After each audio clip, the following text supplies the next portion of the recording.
j'espère que vous allez bien, c'est Elios. Je vous retrouve pour vous parler d'une autre fleur de la famille de la solitude qui s'appelle Heather, en français la fausse bruyère.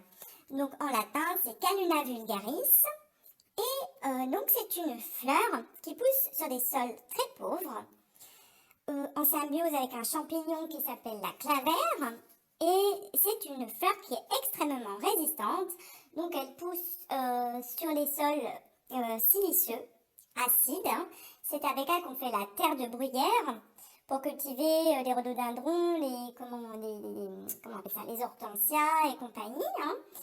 Et donc c'était une plante magique qui était beaucoup utilisée dans les rituels de magie blanche. Et elle est très intéressante aussi pour les animaux en hiver qui ne trouvent pas grand chose à manger. Donc elle est aussi une source de nourriture pour eux parce qu'elle est très résistante. Elle peut même résister aux incendies. Elle pousse dans les landes essentiellement, dans les coteaux et dans les bois. Mais la caractéristique c'est qu'elle pousse sur les sols acides. Et qu'elle s'accroche. Voilà sa principale qualité.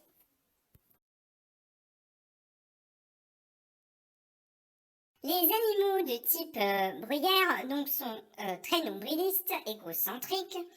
Ils souffrent d'un hyper-attachement et ont un besoin irrépressible de compagnie. Ils ne peuvent pas rester seuls, que ce soit avec leur gardien ou avec des personnes qu'ils ne connaissent pas forcément.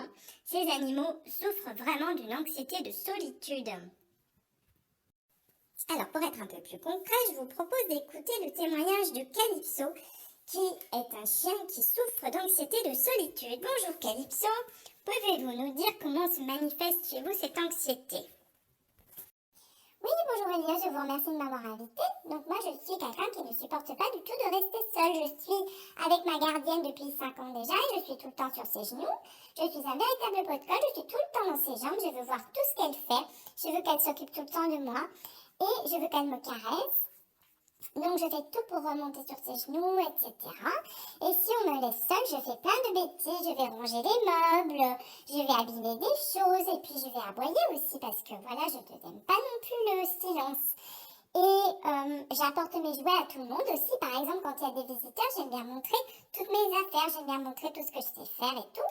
Donc pareil, je fais la même chose qu'avec ma gardienne et que je fais avec les visiteurs, c'est-à-dire que je vais leur demander des caresses, je vais aller sur leurs genoux, je vais les léchouiller, etc. Et vraiment, je veux qu'on me remarque, c'est comme ça, c'est ma façon à moi de manifester mon hyper attachement à n'importe qui.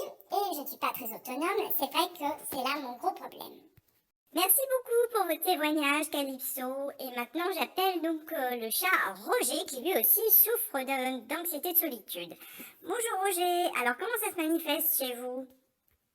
Bonjour Elias, alors moi ça se manifeste c'est par des miaulements essentiellement parce que quand ma gardienne est au téléphone, moi je me mets à hurler parce que je ne comprends vraiment pas comment elle peut parler à quelqu'un d'autre que moi. Qu'est-ce qu'il y a de plus intéressant que moi dans sa vie? Franchement, rien du tout.